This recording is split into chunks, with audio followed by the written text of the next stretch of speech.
debate whether or not it's correct or not. So basically, train your thinking. So this is a major difference from the graduate study and undergraduate study. So basically, train your thinking using mediation. And finally, I hope that you can achieve this wisdom. So basically, this is a teaching philosophy. So basically, this is a story. And our research basically concentrates on this field. First, about the big data. And the big data, not only about the size, but also about the variety. The source of data is very, very different. And also, we need the speed. For example, you type Google, and then they can immediately kind of, try to immediately let you understand and try to predict what you want to say. So basically, this is speed is also important. So when you talk about big data, you talk about 3V, at least 3V, volume, variety, and velocity. And basically, okay, last year and 2 weeks ago, last year here and 2 weeks ago in Beijing, BUPT, I taught about these 2 weeks courses on big data. All these slides are on my website now. And you can go to my website and find that website, find all these kind of slides. And also, I think we have the video already as well. And we also do the sparse optimization. For example, okay, we want to suppose I have a big vector X, which is billions of, or zillions of size. Among them, we only need to carry a few information.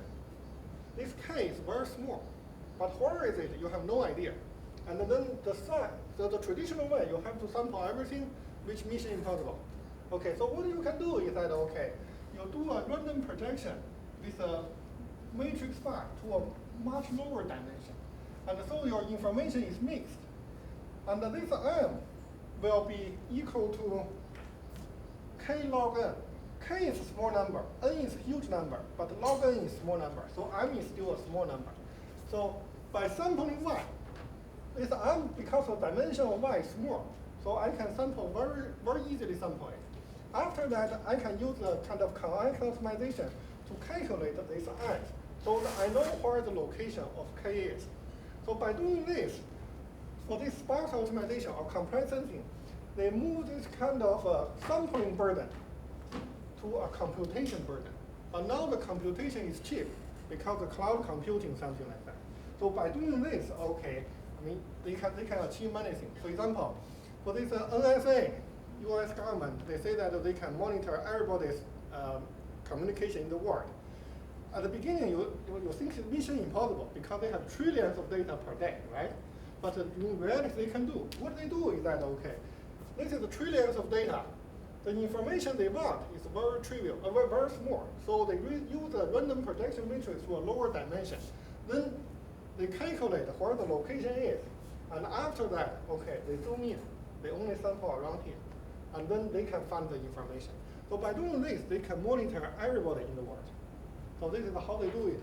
And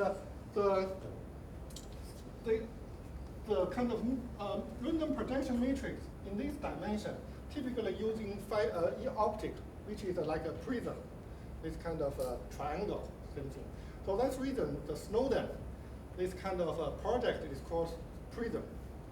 So because of this, the prism basically is phi matrix. Okay. So basically this is an example. And we also do the smart grid and compare with this kind of Korea. Okay. Honestly speaking, United States is 40 years older. This power grid. Okay. They are set up in 1970s. So basically, okay. And now they are trying to upgrade because every time there are hurricane or big wind, okay, they have blackout, so they have to upgrade. And then what they do is that put a lot of sensor in. When you put sensor, you introduce communication. So what is a smart grid? It's basically communication over the power grid. So there are a lot of kind of research work. And this Dr. Hong Wing graduated from this smart grid. And in 3 years, he published 9 journals, and I have to let him go. Okay. Anyway, and we also do the energy harvesting.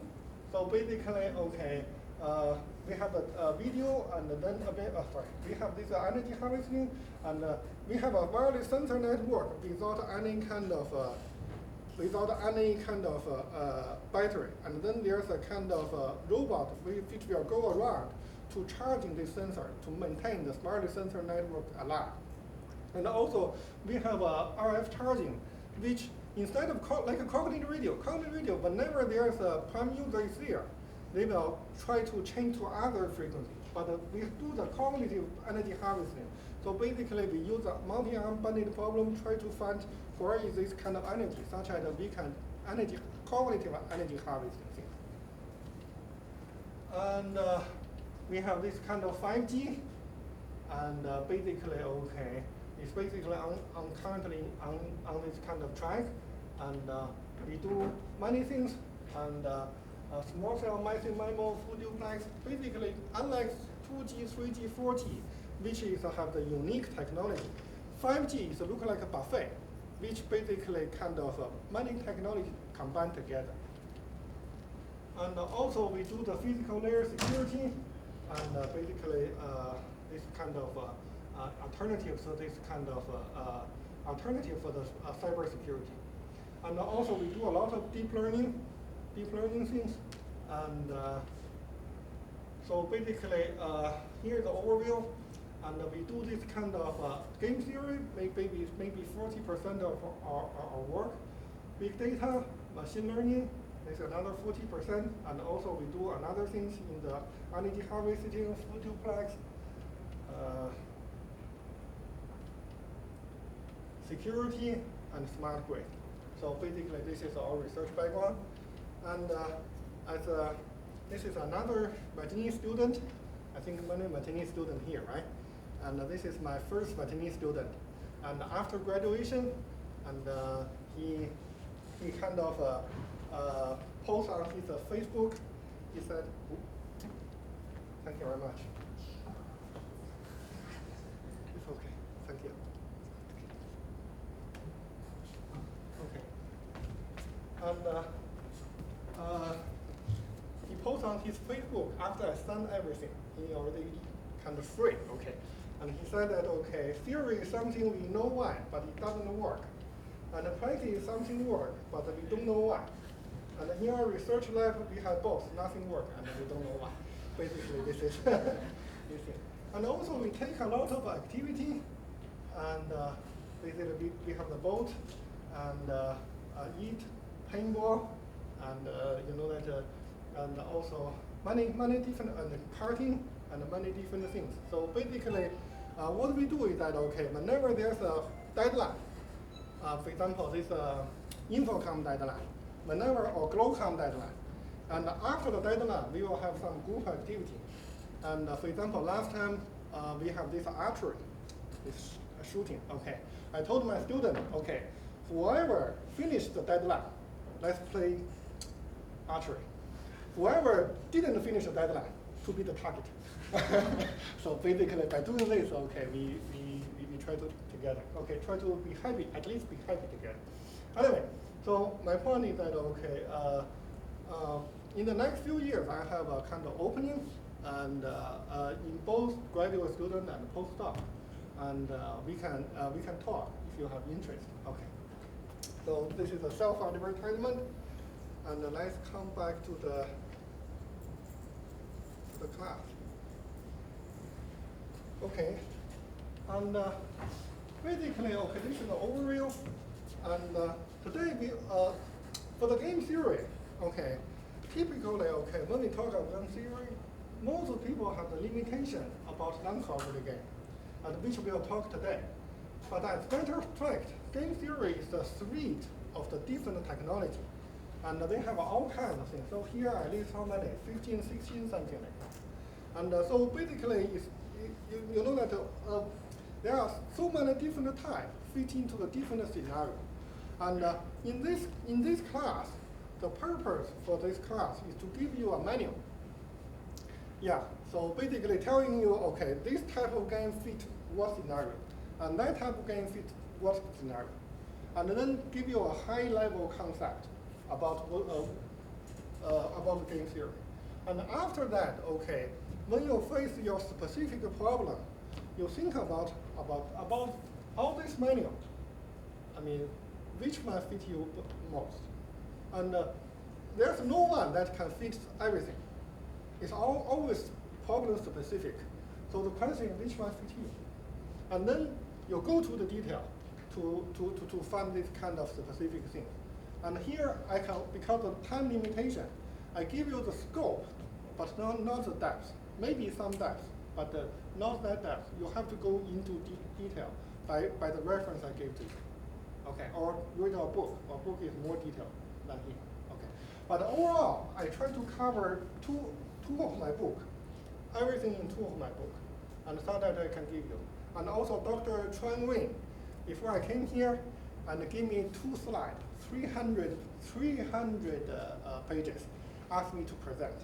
So I read these 2 slides, I have no idea. So in other words, during the weekend, I have to study by myself. Okay, hopefully next week I can teach you. Okay, hopefully. Okay, anyway, so this is the story, and today let's talk about this. The first part we talk about is kind of non-cooperative. Okay, and the history of game theory is basically starting from this John Nash and John von Neumann. Unfortunately, John Nash passed away due to the taxi accident in New York. I should update here. Okay, so basically, okay, define this. What is the theory of the game, and also what is the key concept of the game. And also, since 1970, game theory has come to a dominant microeconomy theory and other fields. And there are many Nobel Prize, and here at least some of them. And this is John Nash, and this is von Neumann, and this is this kind of movie about John Nash. And the game theory. The game theory is a mathematical model and a technology developed in economy to analyze the interaction decision process, predict the outcome of interaction, and identify optimal strategy. And so basically, okay, the major difference between the game theory and the control is that, okay, for control, you change your strategy against nature. In game theory, beyond nature, you have other players. And for example, okay, in this class, okay, after graduation, you will find out, okay, to find a job, you have game theory story. Okay, there's a Samsung maybe have 5 opening. How many people here? Okay, maybe you need to compete with each other. So basically, in other words, you're not only against nature, the economy after downturn, you have to against your neighbors. Okay, so this is a game theory. Okay. And game theory adopted to solve many political design. And the good thing for game theory is that, okay, because it only needs the local information. And I only need my local information to do this kind of optimization. And I hope that's okay. After this kind of everybody work together, and the convergence point will close to the optimal point. So that is the major difference. Typically, okay, for network, they do the centralized optimization. They gather all the information, do a constraint optimization, and then give the illustration. You need to do this and you need to do that. But that one causes a little bit problem in the sense that, okay, they need a lot of signaling. I mean, what is your channel condition? You need to tell me, right? And also, okay, for the large number of users, there's no way you can control. Okay, let me, this is correct. Okay, I can say that. Okay, basically, okay, this is why the communists fail. Okay, right? Because communist is centralized control, right? Why it fail? Because there's no way I can gather the right information, right? I mean, and then, okay, do the centralized control. But in the wireless network, currently, okay, in cell phone, they are still do the centralized control in the sense that computation and communication ability is good enough to do the centralized control. But in the future, when the IoT comes, there are so many users, so limited bandwidth, there's no way you can do the centralized control. By that time, the distributed optimization is a trend. In that case, game theory is a good solution. In the sense, it only needs the local information. Moreover, what the game theory do is typically combinatorial, or this integral part. Which channel I select, who should I cooperate, Those are the integral programming. And typically for the optimization, you optimize as a mixed integral programming problem. The integral part is NP-hard. The continuous part, you can always do the convex optimization or approximation of convex optimization, which you can do by studying the Stephen Boyce kind of book, convex optimization. So in other words, the game theory has two advantages. First one, I use only local information so that the scalability is big. Second thing is that, okay, I do the integral programming problem very easy, and the rest is a relatively simple continuous optimization problem. So this is two advantages. And the definition of the game is that, okay, whenever you write a game theory paper, you need to have this kind of definition of your game. First one, who is the player? And also the player, for game theory, the fundamental kind of assumption is that the player is rational. So what does the rational mean? The rational means that, okay, to maximize the utility is my only goal. That is called rational. So in other words, to make money is my only goal. Just joking. So that's the assumption. So that's the reason, okay, for game theory, it's not allowed, it's not working for human society, because human is not rational. Beyond making money, I have my life, right? So basically, there's no way, okay, game theory can analyze human society. But for wireless network, your device is rational, right? Maximize utility function, something like that. So that's the reason it can work. So remember, okay, your player must be rational, okay. And the second thing, you have the action or the strategy related to the player. So what type of thing we can do? For example, which channel I select, which kind of device I should cooperate, what power I need to have. So basically, this is a kind of strategy or action. And with this strategy and action, I will have the payoff. So basically, what is the kind of performance, quality of service I get? And this payoff, remember, compared with the control, the major difference is this payoff is not only depending on your action, but also depending on the other action. For example, for interference channel, yeah, this channel is good for me, it's also good for you. Then you transmit and I transmit, then the channel becomes very interference. So it's not good for both of us. So my action and your action influence my performance. So basically, your payoff function is an action not only is a function not only to your strategy but also the other strategy. So this is how the game theory is defined. And let's give you a kind of overview about this game theory. I give you a few examples. And the first one about non-cooperative game. Non-cooperative game. Okay, the first work in this kind of our society, communication society is Mandaya and Goodman. And basically, for example, there's a zero-sum game. For example, this kind of any kind of soccer game, and or this kind of boxing, you win or I win. So basically, this type of thing is a kind of non-cooperative. Static means only play once. There's no dynamic. And the equilibrium, for example, two boxers hug together, and nobody can move. So basically, this is called equilibrium. So it's because if you move, the other hit you. And so basically, the best thing to do is hug the other. So basically, this is called equilibrium. And I will talk about this one more detail in this class.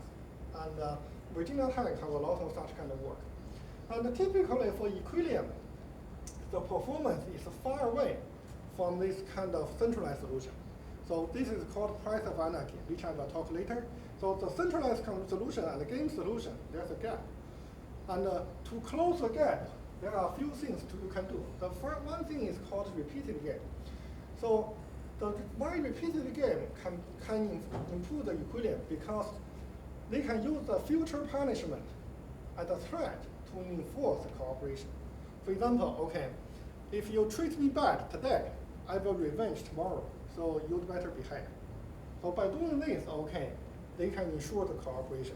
And the one example is Nobel Prize 2005 is a mutual assurance destruction. This is called MAC. It's a try to analyze the performance of the relationship between the Soviet Union and the United States.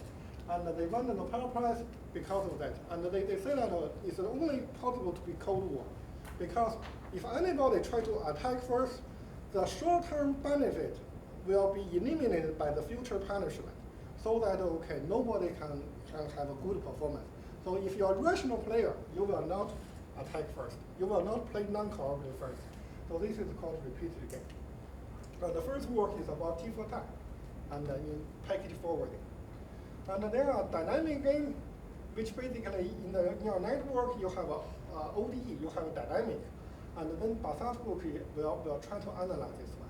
And also evolutional game is a kind of kind of simplified version. And also I will talk about mean field game, and this is about dynamic game. And the stochastic game basically means, okay, you don't know some information, or some information is random. So Dr. Altman in Europe have a lot of work. And for cooperative game, basically, we can do the bargaining, or we can form the coalition.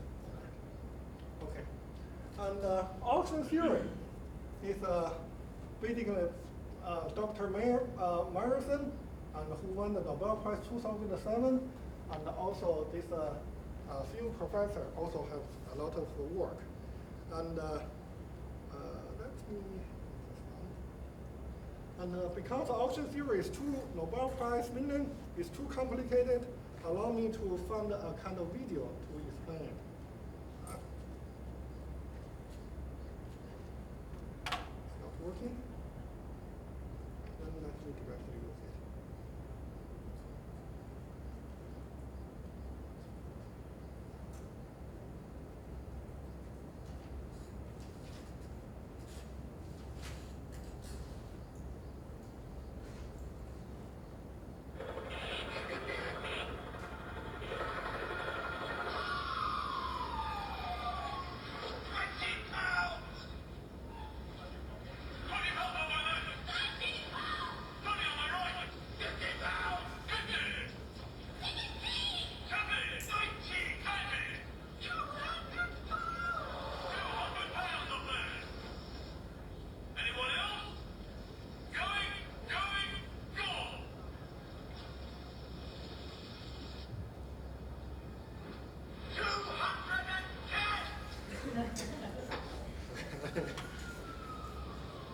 So basically, auction theory.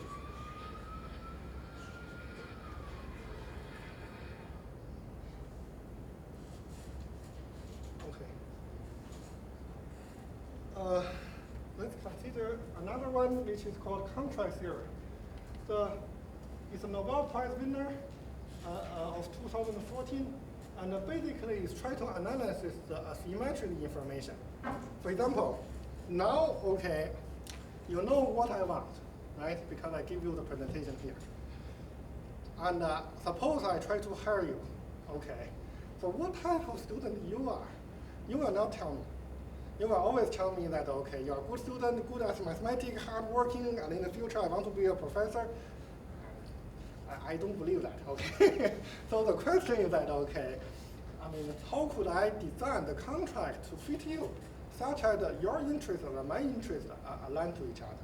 And to give an example, this is there are typically two types. Adverse selection, the example I just showed you, okay? Before I hire you, you try to pretend you know everything, okay?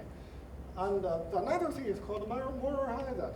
So basically, okay, after I hire you, how could I make sure that you work, right? And for example, okay, this is a moral hazard of my PhD student, and this is what this kind of my PhD student thinking they are doing. This is what I'm thinking they are doing, and what I was in this kind of Houston, this is what they are really doing, try to pretend fall asleep. And when I'm here, okay, I'm sure they are partying. Okay, I try to message them. Okay, sorry. Okay. And nobody worked. Anyway, so basically, how could I make sure they are working? Okay, so basically, this is story. And matching theory is a Nobel Prize for this 2012. And here is an example. The story is that, okay, I have a size of resources to match the size of user match size of resources. Or in the case, okay, a size of a boy match with the size of a kind of lady. And the goal is that, okay, we don't want to have blocking pair. The so-called blocking pair is that, okay, one guy prefers the other's wife, and the other's wife also prefers this guy. So they will divorce and remarry. So basically, we don't want to have such kind of unstable things happen. So how could achieve such kind of things? And when, for example, okay, everybody have their preference list, and in this case, Adam have this preference list, and then he will date this Gita first, and then Bob have his preference list, and date Irina, and Carl also have the preference list, and try to PK Adam, and Gita have the better think Carl is more handsome, and then damn Adam. And then such things happens again very quick. And finally, we can have convergence very quick, such that we have a stable marriage. So basically, this is a matching algorithm. It's a low complexity, ON complexity of a linear complexity to reach the stable marriage. And this is a near optimal solution. So the matching is right nowadays very popular for this resource allocation in wireless network because of the low complexity, and also because of near optimal. So we will talk about this one probably on Friday, about how to do the matching theorem. Anyway, so this is over. Any question about what we will cover? So you can see that, okay, it's a whole set of, kind of game. And each game has its own flavor. And try to figure out which one fits you, okay? And today, let's starting from the most basic, this non-cooperative game. And then after that, okay, we proceed to the more complicated one. So basically, okay, here is the non-cooperative game. And we have this game in the strict normal form, and we have a dynamic game, and also we talk about special game in the non-cooperative game part. So the basic,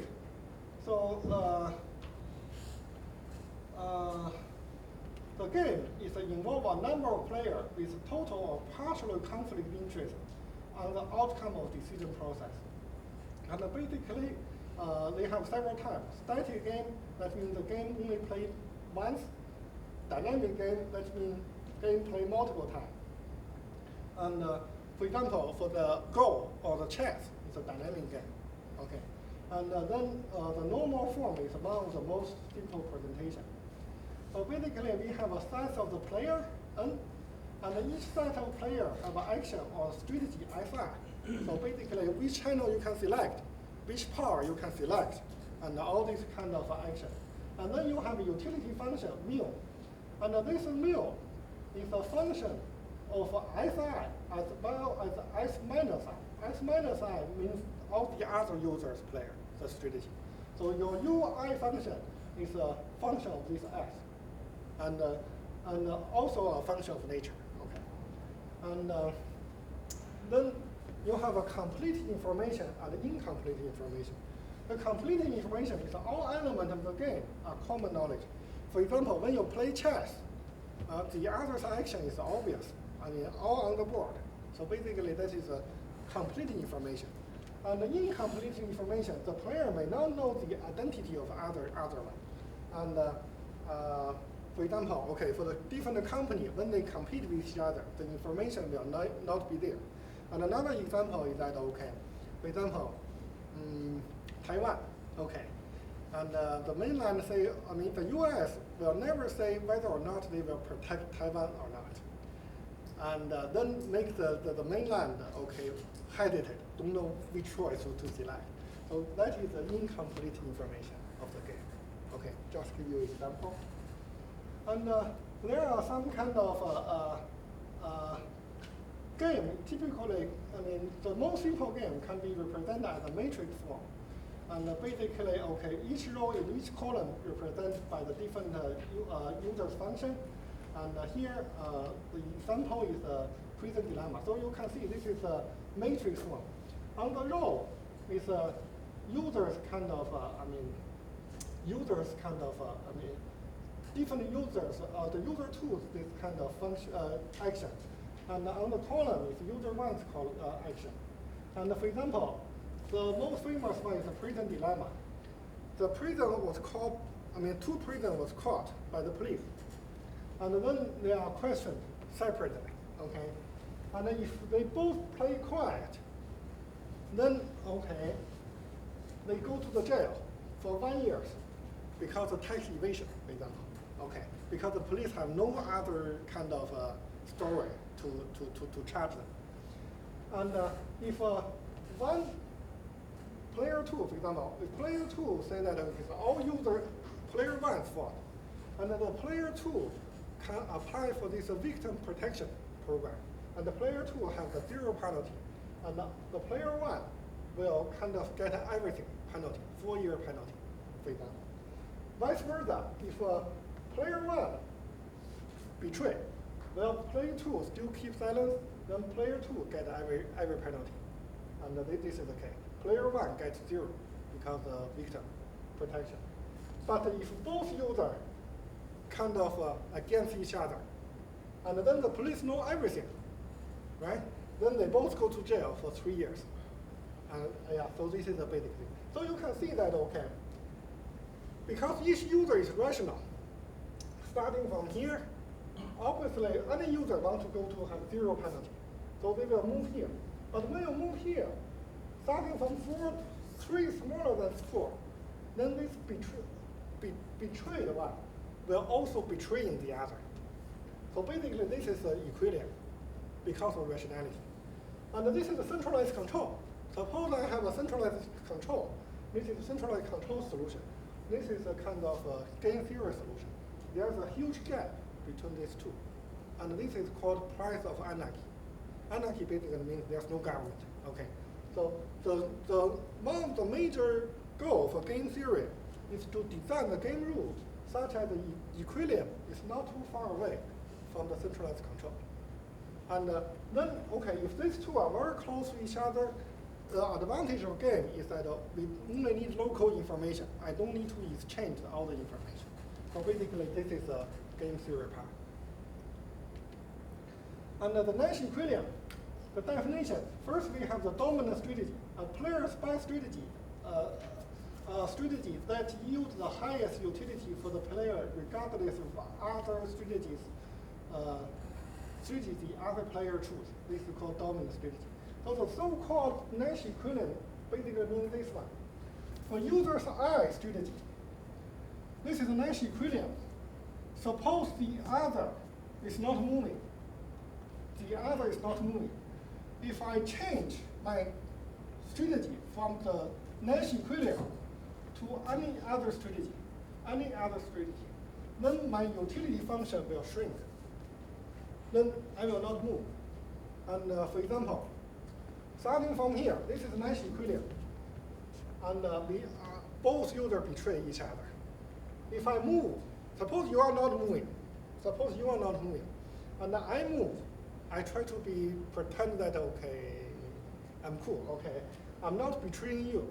Then what's the result? I go to jail more. And in this case, I would not do. So because I'm assuming you are not moving. So by doing this, okay, this is Nash equilibrium. So basically, the Nash equilibrium definition is that, okay, suppose the other is not moving, this is your best strategy. But remember, this is for all I. Everybody have that case. So basically, this is Nash equilibrium definition. Okay. And so no player can improve its payoff by unilaterally, this is an important word, changing its strategy, given that the other strategy remains fixed. So this is Nash equilibrium. This one won Nash a Nobel Prize. Okay. And the Nash equilibrium, and Nash equilibrium does not always exist. Later I will show you a few theorems on how the Nash equilibrium exists. And typically, okay, Nash equilibrium is hard to prove. But what you can do is that, okay, there are a few theorems say that, okay, under this condition, Nash equilibrium exists.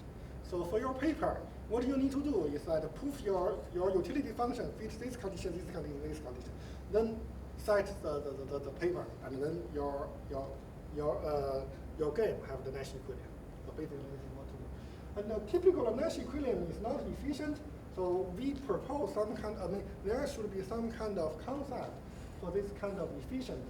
So here, basically Pareto optimal.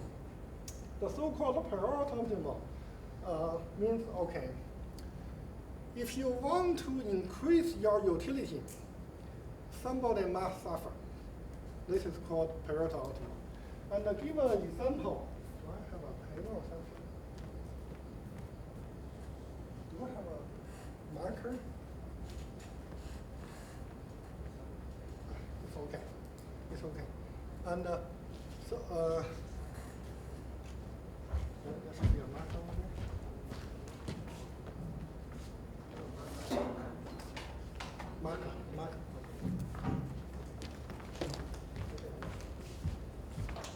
And suppose we have this is a capacity region that many people know. Okay, this is capacity region. So on the capacity region is a Pareto optimal, because starting from each point, if you want to move, you want to increase, for example, C2's utility function. This is the feasible side. All the feasible side is here. On the boundary of this feasible side, if you want to increase C2, C1 must suffer. Then this is the Pareto optimal. So any point along here is a Pareto optimal. So in other words, the so-called Pareto optimal is on the boundary of C2 side. And this point is not Pareto optimal because I can move from here to here, such that, my C2 increase, my C1 also increase, right? But on the boundary, then it's a problem. If I want to increase C1 or C2, the other must suffer. So this is called Pareto optimal. And here, another concept is price of energy. So you have a centralized solution and a distributed solution, and the difference, or the ratio, is called price of energy.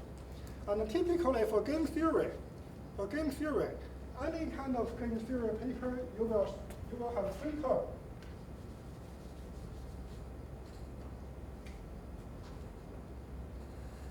This is a centralized one. This is a kind of a non-cooperative one. And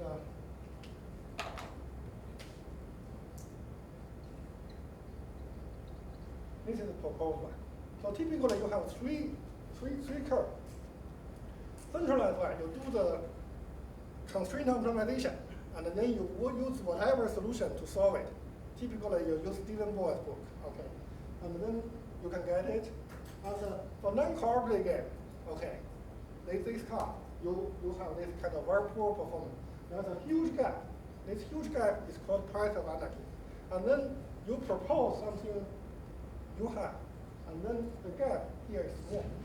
So this is basically what you typically game theory curve. Okay, this is the case. And here is a price of energy, and I come here again. This is centralized solution, and this is Nash equilibrium. There's a huge gap. And there's maybe a multiple Nash equilibrium. So this is called battle of sex. Okay. Suppose, okay, you and your partner want to go to the weekend. Okay, for guys, let's go to football. And for wives, let's go to opera. And if you go separately, wife go to opera, and guys go to football, you have payoff zero. And if you go to opera, the wife is happy, the husband is not that happy, but it's okay. And if you go to the football, vice versa. So these two are kind of Nash equilibrium, because starting from any 2 points, if you move unilaterally to any point, you will not be happy. So this is called battle of sex. Okay. And also there are kind of pure and mixed strategy. So far, we assume that the player makes the deterministic choice. So I either go this one, select this action, or the other action. However, this is called pure strategy. That means if a user selects a strategy out of the strategy in a deterministic manner, so I do this one instead of the other one. But what you can do is that, okay, you can have a probability distribution. So 30% I do this one, 70% I do that one. So if I do this one, Nash say that, okay, for every finite non-coordinate game, there's a mixed strategy of Nash equilibrium. So basically, basically, okay, if I can randomize my action, then the Nash equilibrium always exists for this kind of non-coordinate game. Here I show you an example, and this is defined theta I, the probability of a function over Si. And so this is a utility function if I'm taking this action. And this is the probability I'm taking this action. And so basically this is kind of average for that. Because this is the probability of each user taking a certain action. And then we do this average together, so basically I can get this kind of expected payoff. And then, okay, a mixed strategy profile, or mixed strategy Nash equilibrium is have similar result.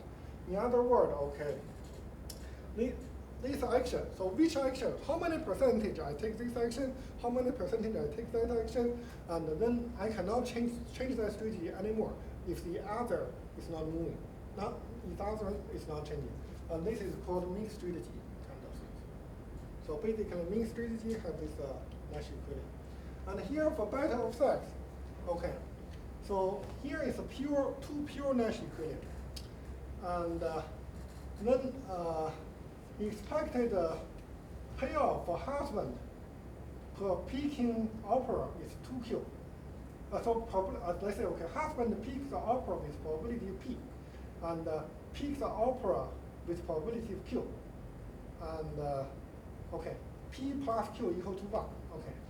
And then, okay, for this, the husband payoff for this kind of, peaking opera is 2Q, right? And expected for husband to put the football is a 3P, which is 1 minus Q. And at the max mean strategy, the expected fall is equal to that of another strategy.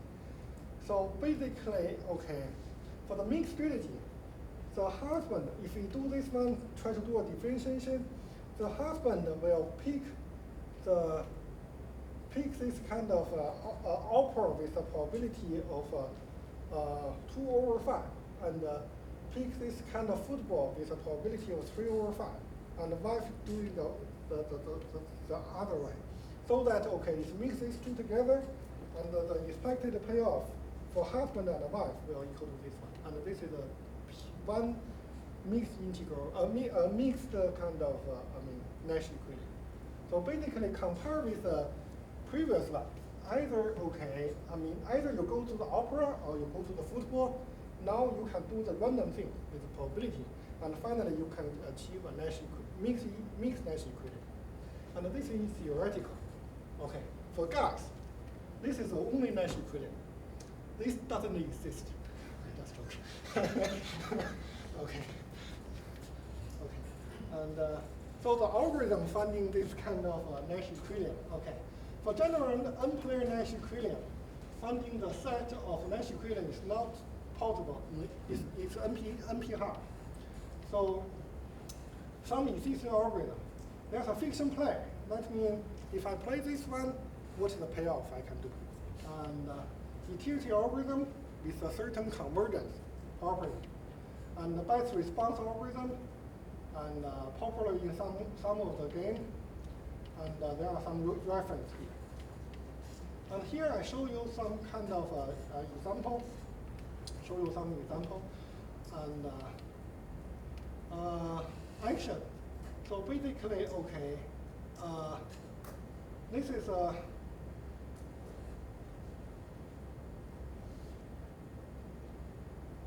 so basically, okay, this is a continuous kernel one. So batch response is that, okay. Let me skip this slide a little bit. No, I have to remove this one. So this is one type is called continuous kernel game. Sorry, I think the order a little bit problem. And let me speak about this one first. Okay. So the existing unique Nash equilibrium, we can do this one. Okay. this is our algorithm. Typically, this is a kind of, very kind of popular one. So basically, if your strategy set is a compact and convex, and your utility function is continuous and quasi-concave, then the Nash equilibrium exists. So basically, you need to prove your action feasible set is a concave and compact. Compact basically its boundary is continuous. So basically, these things typically happen.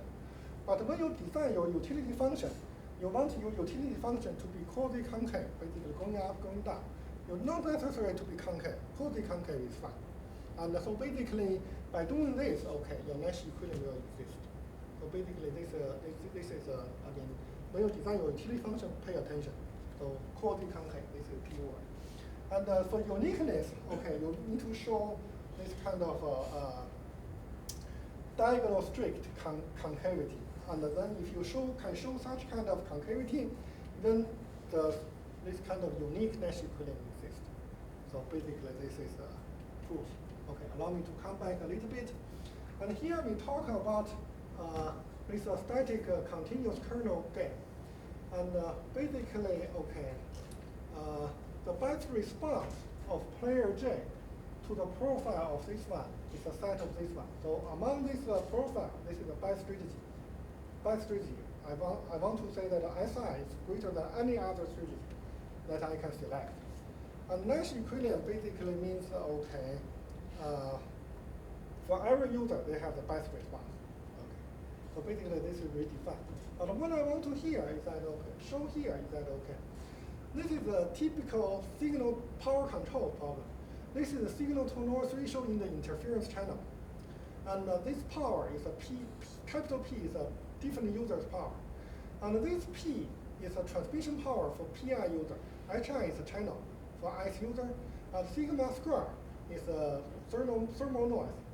This one is the other user's channel power times the channel to you. So basically, this is a signal to interference channel, right? And then, okay, how this one, for example, today is Friday. At night, you guys go to the pub, okay? And when you go to the pub, it's very noisy because you want to increase your volume, fine. Your signal to noise ratio increase, but your power is the other power's interference. The other have to increase their power. So finally, everybody have to yell to each other, very noisy pie. So this is power control problem. And for power control problem, raw yes have this kind of a function. Say that, okay, if your function, power control, update, satisfy some monopoly and scalability function, like this one, then the pure Nash equilibrium exists. So basically, this is another kind of a proof to show that, okay, your Nash equilibrium exists. So basically, every time I want to update the power, like this one, this is my target signal to noise ratio. If my target signal to noise ratio is not good enough, I increase my power, but I'm suffering the interference from the other. And in this case, okay, this is a game, because your utility function, which is the signal to noise ratio, is a function of your power as well as the other power. So this is a game. And then such a game, if such kind of game, utility function, satisfy this, is called standard function, satisfy this kind of condition, and then according to Roy's, the Nash equilibrium exists. So basically, okay, this one and this one will give you a few kind of guidance on how to design your utility function, such as its Nash equilibrium exists. So in other words, if you want to work on non-cooperative game, not game theory, okay, non-cooperative game, and then when you design utility function, be careful, because not all the utility functions converge to the Nash equilibrium. You have to think about what type of Nash equilibrium, and then what type of utility function can converge, and then you design your utility function accordingly. So basically, this is what I want to say here. Okay, any question about this static one? So if not, let's talk about this kind of dynamic one. Okay, what time is it? Okay, let's talk about dynamic one. So in dynamic game, the notation of time and information is important. Because for static game, only play once, right? There's no time and no information. Okay. And for dynamic one, And this kind of time and information is important. Okay. For sequential game, a major class is dynamic game in which players take their decision in a certain predefined order. For example, the chess or Go. Okay. And then they have this kind of perfect information and imperfect information. Perfect information, as I mentioned, chess and Go is a perfect information. And for such game, typically, unlike the static game, which represent in a matrix form, it's represented into a game tree, which I will give you example next. So basically, for game tree, they have the node.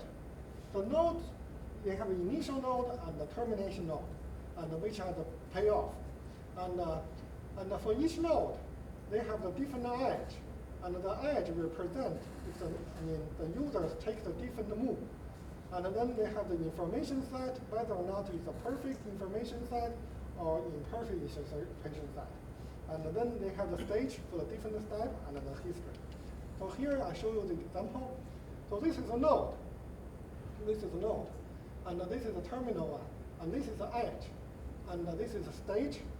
And for example, I have this prison dilemma. Suppose I have one user. The user one can take the first move. And the second user has the second move. And then the first user can take confess or quiet.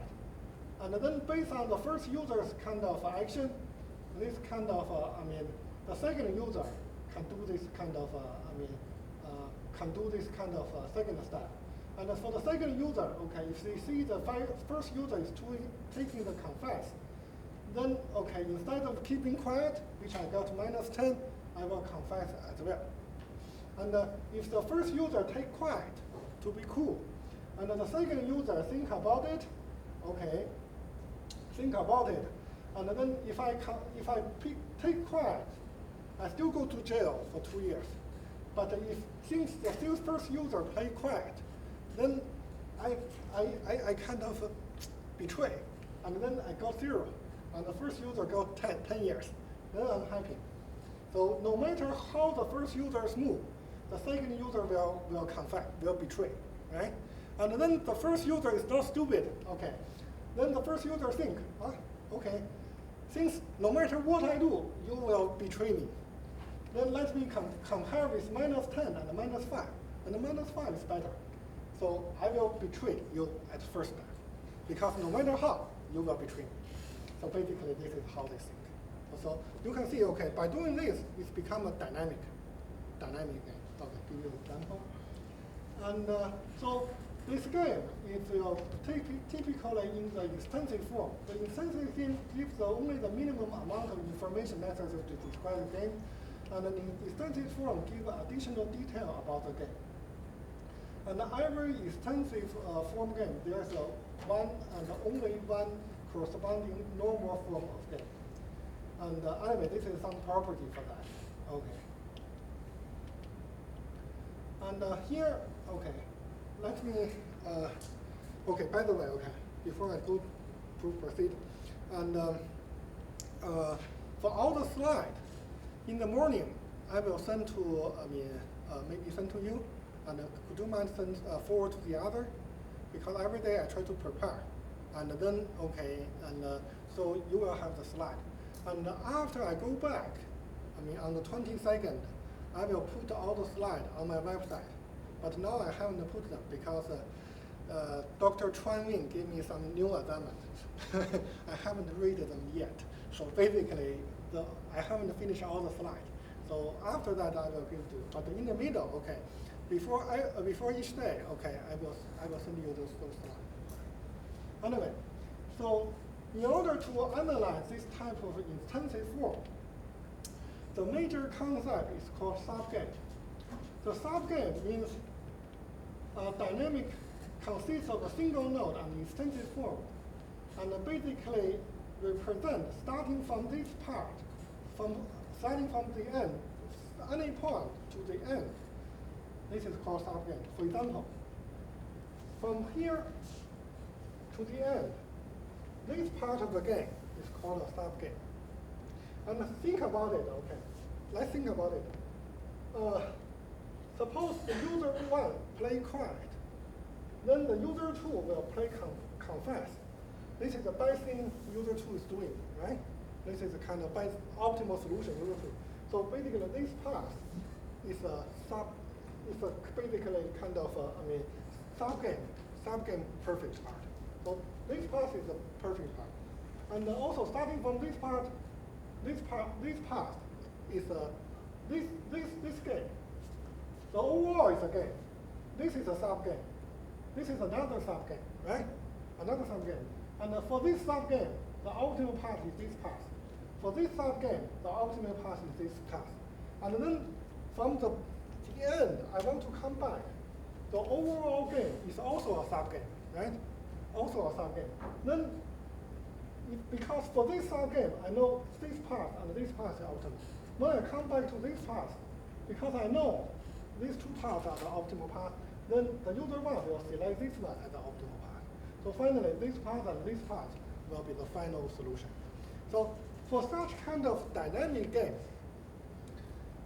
when you do the analyze with the finite stage, remember finite stage, not infinite stage. Infinite stage is another one. With a finite stage, to analyze such game, you always do the backward induction. You're starting from the last stage, you analyze the performance, optimal performance. And then you go back one stage to analyze the optimal solution, and until you're starting from the first one. So basically, you always do the backward induction from the last subgame to the last subgame to the furthermore. So by doing this, you can guarantee to find the optimal solution. So basically, this is for dynamic game, dynamic finite game. What you do, subgame perfect. It's called subgame perfect. So basically, this is the concept of subgame. It's a subgame perfect equilibrium. It's basically what I analyze from the last stage. You're going back one step. For each step, you select the optimal one until the beginning of the game. And then you're starting from the beginning of the game, come back. Then it's the best thing. Yeah. So another example is that, so this is only fit for the finite stage. For infinite stage, or you don't know where is the end, you cannot use such kind of analysis. For example, suppose, okay, you can control time. You know that, okay, you will die 100 years later, for example, okay? And then starting from the last day of your death, of your living, you do the optimization until to the beginning of when you were born. Then you will become God, right? You do everything perfect. But that's not important. That's not possible because you don't know when you die, right? And then that is of course forward. In this case, we will talk, in 2 days, okay, about if you think about forward, you don't know your time, your future time horizon is infinite, or you don't know where the end, what you can do. So basically, that is different. But if you really know how many stages you have, you're starting from the last stage backwards, and you can go get the subgame perfect. Okay, find the perfect, you pick the subgame starting from the end, you find the nice equilibrium, and you go back one step. Basically, give that example. And here I show you one example, and basically this is CSMA protocol, and then there are 2 devices are not synchronized. So the first user, I have prime user, try to transmit or not, and the second user will observe the prime user, the first user, before making a decision. And then basically, okay, if both transmit, they will have a conflict. If the first transmit and the second quiet, they have this one. If the first user quiet, second user is transmit, they will have the payoff and so on. So basically, by doing this one is a kind of dynamic game. Even though its payoff look like a kind of Nash matrix form, but because it's common radio, the second user have to observe the first user, the prime user's one. So the first user have the initial step, and the first user will take the first step, and the second user takes the second step. So basically, that will fit into this case. And then how you do this analysis using this kind of CSMA product. And here there are some kind of reference for that. And basically they do the backward, and then they try to see this kind of solution. And I think due to the time limitation, I try to skip it. And then also with a different information, if your information, so if I know that prime user is transmit or not, then I will do this thing. How about I don't know? Then what is the best?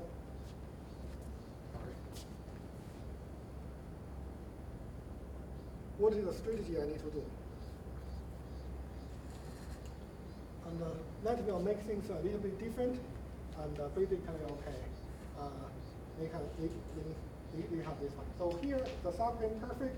So basically, okay, it's a similar story that I mentioned before. But I think here, due to time limitation, I can skip a little bit quick. Okay. Well, and now I want to.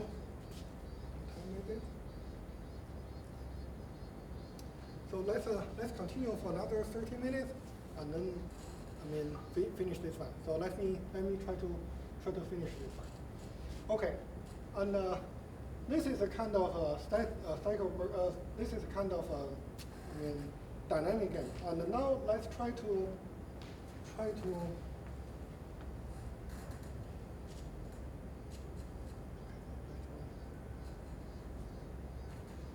So we talk about this kind of incentive form, and let's briefly talk about the repeated game, the stochastic game, which is related to this one, before I go to the other special game. So the so-called repeated game.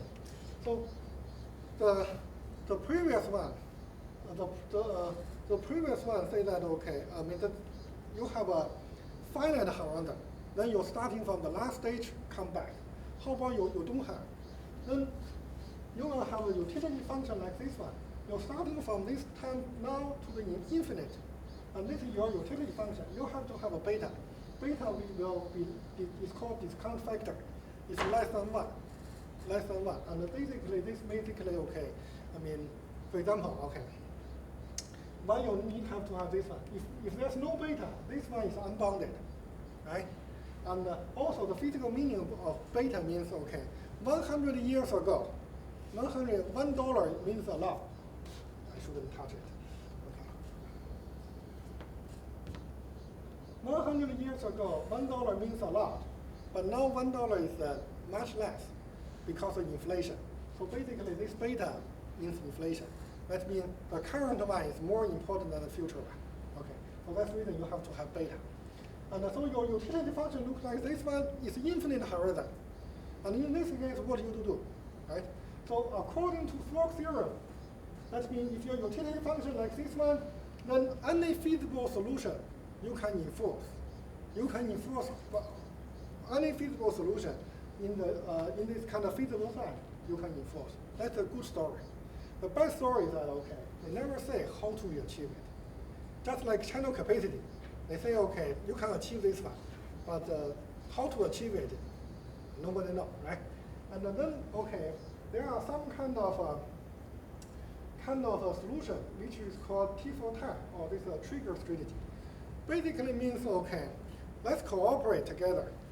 But if I found that, okay, for example, okay, this OPEC, oil, petroleum, output country.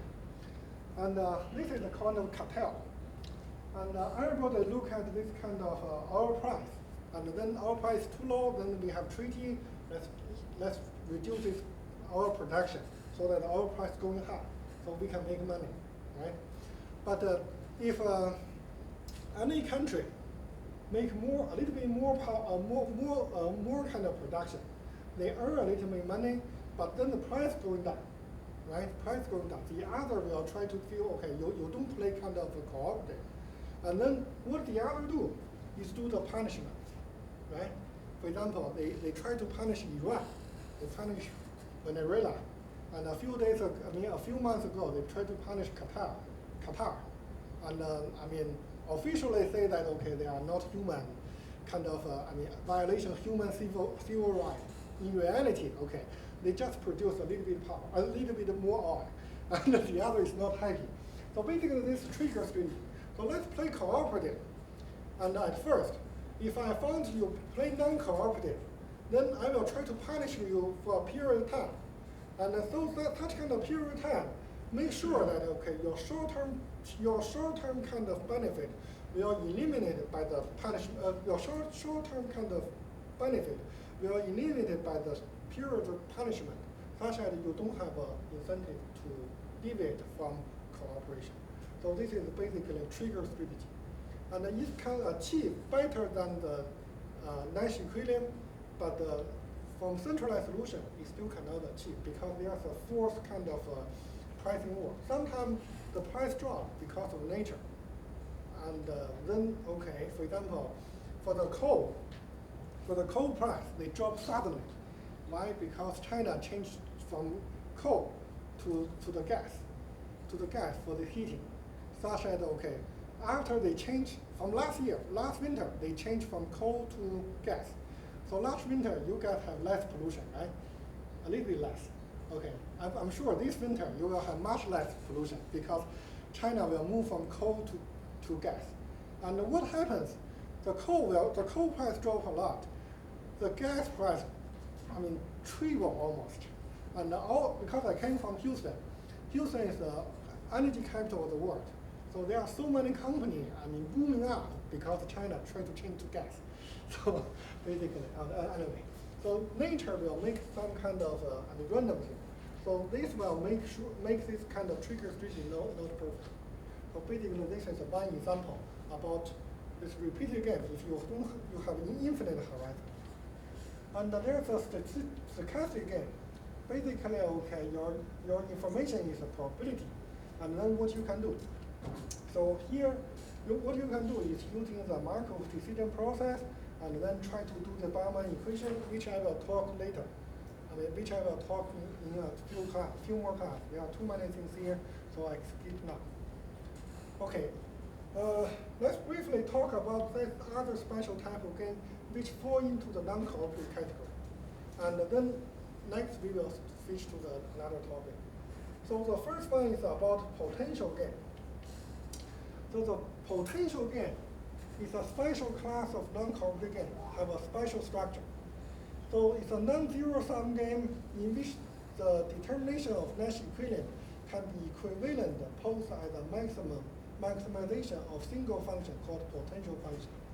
And the potential function have nice property since the objective and the goal of all players map into one function. So the potential game are calculated by their simplicity.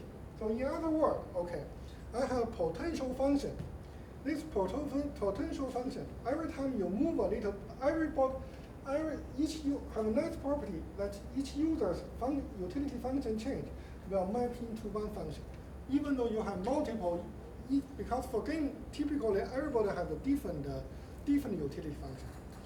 But for this special type of potential game, all these different users' utility function can map into one function. And here, I have a potential function. Suppose the other user is not moving. For this user, if I change from X to Z, then my utility change will represent into a potential function change. Suppose the other is not changing, my potential function value will change from this X user's function from X to Z will equal to its utility function. So this is called potential function. It has such kind of nice structure. And if you have such kind of nice structure, it can be analyzed some kind of performance. And this potential game have many nice property.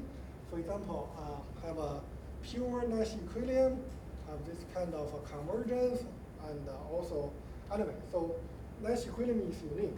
For such kind of, if you have such kind of property, and you have many nice property. Well, let's come back to this single cell CDMA uplink case.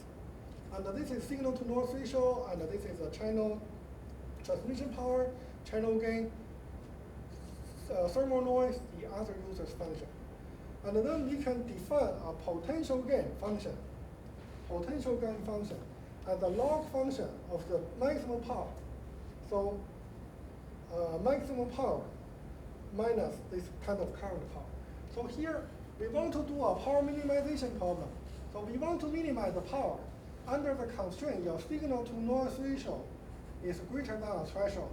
And then your transmission power is from 0 to P max. I cannot increase my volume too high. And if I have such kind of optimization, this is a gain in the sense that, okay, I have different user, and also the different users kind of constraint is a function of the other user's power, right? So basically this is a gain. And such kind of gain, you can write a kind of potential function like this one. So each user, whenever you have a user change, this potential function will satisfy this nice property. And such as, okay, you can prove many kind of good properties. So basically, this is a good example. However, the nice thing is that, okay, the potential gain have very kind of a nice structure and have nice property.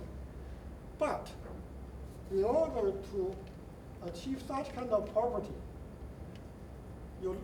very few things in the real scenario will satisfy this condition. So in other words, for power control, applying CDMA, that makes sense. Most of the case, potential function doesn't exist. So potential gain is nice, but the potential function have very limited place to limited kind of application that can fit such kind of nice property. So pay attention to this. Okay. And the second type of game is called stepper game. And this one has many applications. So basically, you have a hierarchical. They have an upper layer and a lower layer. The upper layer is a design strategy, and lower layer try to compete with each other. For example, with upper layer try to design the pricing. For example, I don't know here, okay. US government, each year, they design the different kind of tax kind of strategy. If your income is lower than one of the students, I don't pay tax. Yeah, because my income is too small, okay. And now I pay 30 to 40% of tax because the kind of income is high. And why they want to do that? Because by doing this, they can try to kind of ensure the overall society is best payoff.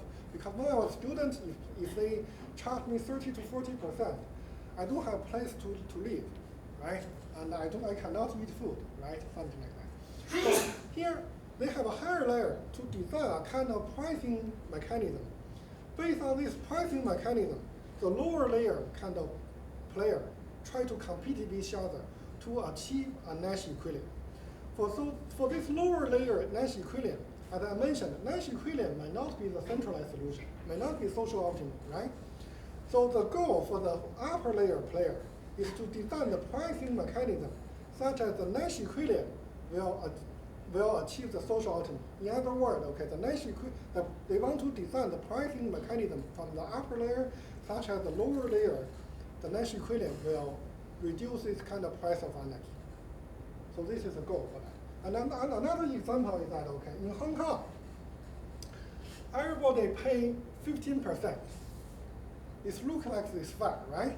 Everybody pay 15% of tax, no matter where you are. Even this Li Jiacheng, billionaire, okay, pay 15%. But what is the result? If you go to Hong Kong, you will see that, okay, on one street, there are very rich kind of Prada, all this kind of Louis Vuitton, this store. On the next street is this kind of people sleep on the street. So it's very unfair. Nash equilibrium is very low. Price of anarchy. The social is very unfair. So in order to overcome such kind of problem, they should have this kind of tax, such as for the richer they pay more tax. As a matter of fact, after the Second World War, the United States, for rich people, they pay 90% of tax. Because previously they also have, like Hong Kong, they have a fixed tax. What they cause? They cause this kind of a big depression in 1929. and then everybody become greedy. The price of energy is so bad, and then this Roosevelt have the new policy to have this pricing part, such as they can make the social welfare, I mean, the society more fair. So by doing this, okay, they can achieve this. So basically, this is called stagger game. And the stagger game, so basically, the lower layer have this kind of Nash equilibrium, and the upper layer have this kind of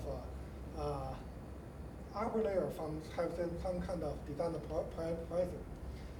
So let's say, okay, give an example about this buyer and the seller. So the buyer set a price to the lower level. And then, okay, so basically, okay, this is the buyer and the seller. So the buyer try to buy the service, and then this kind of a lower level provide this kind of service with a different price, and then the buyer will try to buy the service from the lower part. So below there are some kind of competition, and so for the upper part they try to buy the service from the lower part.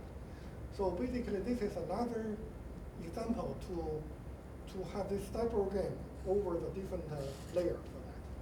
So basically, okay, this stagger game have two levels. If you consider your game, your scenario have two levels, then you think about this stagger game.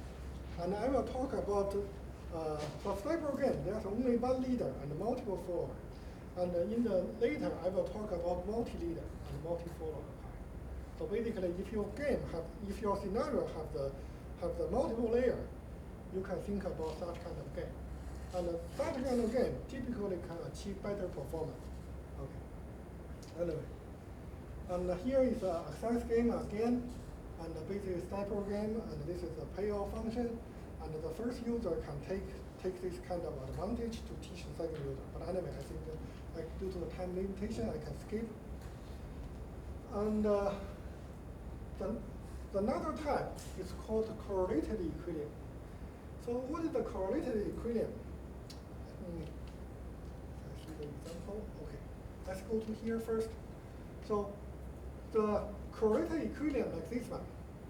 Suppose there are two hooligans, two kind of gangsters, try to have this kind of competition. They drive the car in the opposite direction, and then if they try to kind of move away, if they try to move away, that means 0.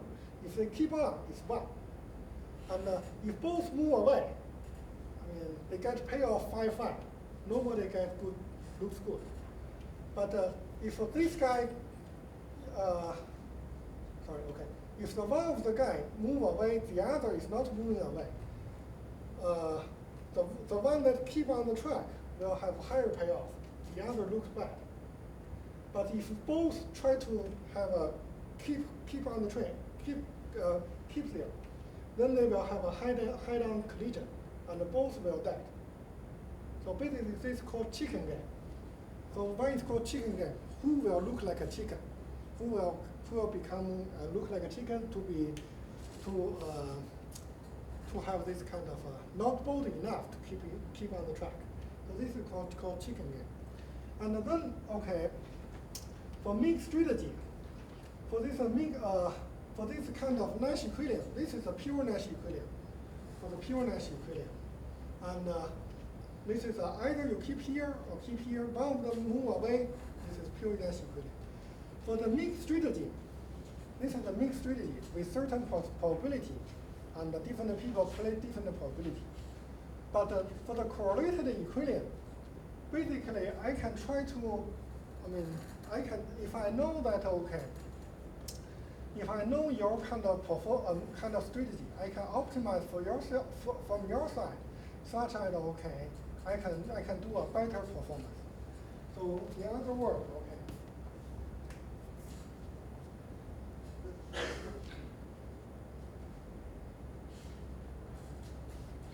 this is a two pure Nash equilibrium. Pure Nash equilibrium. on this side is a mean strategy. Because mean strategy is a linear combination of pure Nash equilibrium. So it must be located on the convex top of that. But the correlated equilibrium can be outside of pure convex top of the mean strategy. Can be outside. So basically, what is the story here?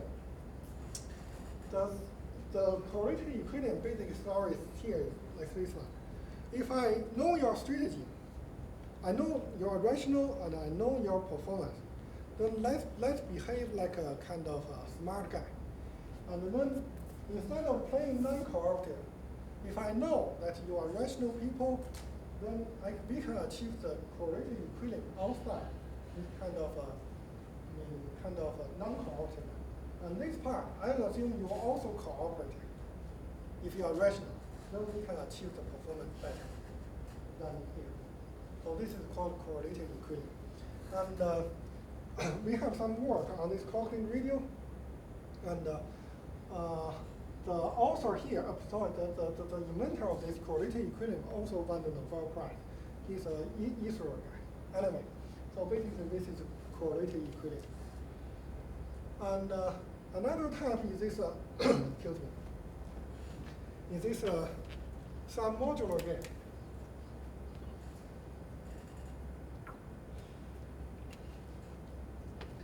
The sum modular game means, okay, if a player chooses a higher action, the other user are better off, they also take a higher action.